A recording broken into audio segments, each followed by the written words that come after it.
The lesson today is from the final chapter of the Gospel of John, John chapter 21, and we'll talk about verses 1 to 14. After this, Jesus revealed himself again to the disciples by the Sea of Tiberias, and he revealed himself in this way. Simon Peter, Thomas, called the twin, Nathanael of Cana in Galilee, the sons of Zebedee, and two others of his disciples were together. Simon Peter said to them, "I'm going fishing." They said to him, "We will go with you." They went out and got into the boat, but that night they caught nothing. Just as day was breaking, Jesus stood on the beach, yet the disciples did not know that it was Jesus. Jesus said to them, "Children, have you any fish?" They answered him, "No." He said to them, "Cast the net on the right side of the boat, and you will find some." So they cast it, and now they were not able to haul it in for the quantity of fish. That disciple whom Jesus loved said to Peter, "It is the Lord." When Simon Peter heard that it was the Lord, he put on his clothes, for he was stripped for work, and sprang into the sea. But the other disciples came in the boat, dragging the net full of fish, for they were not far from the land, but about 100 yards off. When they got out on land, they saw a charcoal fire there, with fish lying on it, and bread. Jesus said to them, "Bring some of the fish that you've just caught." So Simon Peter went abroad and hauled the net ashore, full of large fish, 153 of them. And although there were so many, the net was not torn. Jesus said to them, "Come and have breakfast." Now none of the disciples dared ask him, "Who are you?" They knew it was the Lord. Jesus came and took the bread and gave it to them, and so with the fish. This was now the third time that Jesus was revealed to the disciples after he was raised from the dead. The Gospel of John appears to end at the conclusion of the previous chapter, chapter 20. This final chapter is a coda, possibly written by another hand, although perhaps someone from the community at Ephesus, where the disciple who was beloved of Jesus went to live. There are 28 Greek words in this final chapter that one finds nowhere else in John chapters 1 to 20, which leads one to suspect that it was composed by another person. Yet almost all of these unusual words are technical words related to fishing, and since there is no other incident to do with fishing in the Gospel, perhaps that argument is not as strong as some people hold. The coda revisits various moments in the Gospel, especially Peter's denial, the discourse of Jesus as the noble shepherd, and the particular relation of Jesus to the beloved disciple. So the coda is of great interest to all.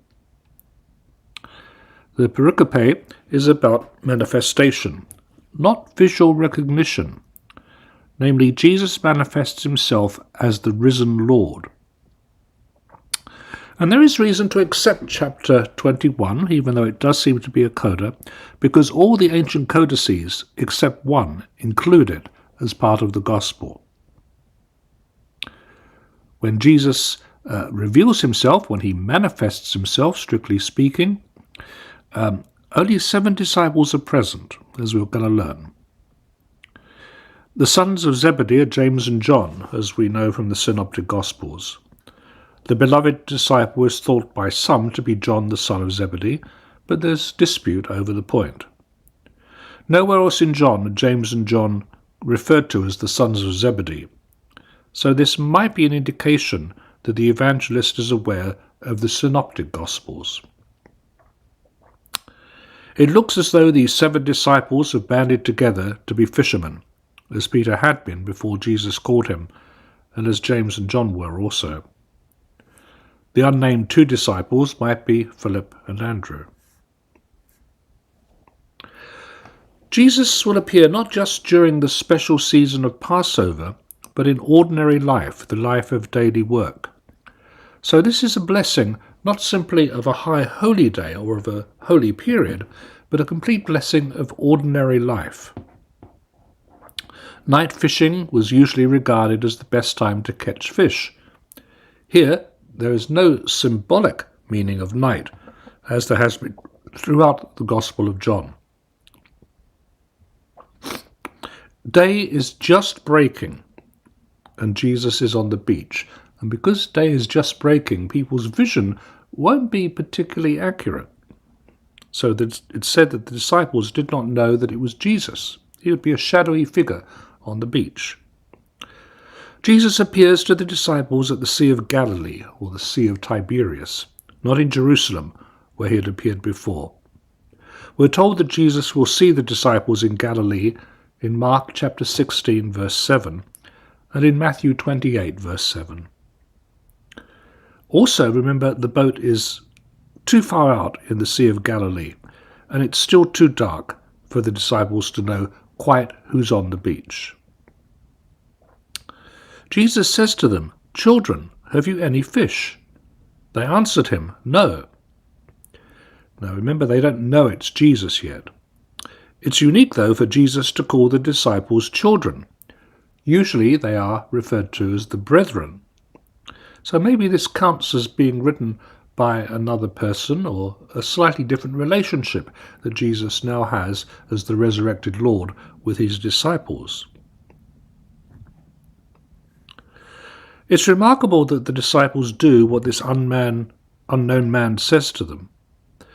They don't yet know that it is Jesus, but his charisma must be intense to make them do something that they think is completely daft.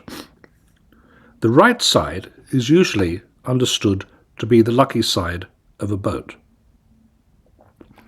John, the beloved disciple, recognizes the Lord first. It's important to think that Christian revelation is not simply perception. It's conducted by love, not by visual clues by themselves. Notice that Jesus does not manifest himself after his death to members of the Sanhedrin, or to Pilate, or to the soldiers who crucified him. He manifests himself only to those who've loved him in his life. The title, the Lord, is now a post-resurrection title of honor, no longer merely a title of respect. Peter, when he knows that it's the Lord, goes out into the water and runs towards him. He's most likely been wearing only a loincloth while doing the fishing. Now he puts on his outer garment. He would not have approached Jesus naked. That would be humiliating for everyone concerned. And when they get to the beach, they see Jesus. He has a charcoal fire. Now, Jesus already has fish and bread. Remember, it was fish and bread that fed the 5,000 earlier. And the charcoal fire recalls the charcoal fire where Peter warmed himself just before he denied Jesus 3 times. So Jesus already has fish, and he asks them to bring more fish so that they might eat more. They have just brought in 153 fish. The number 153 has solicited a great deal of commentary over the years.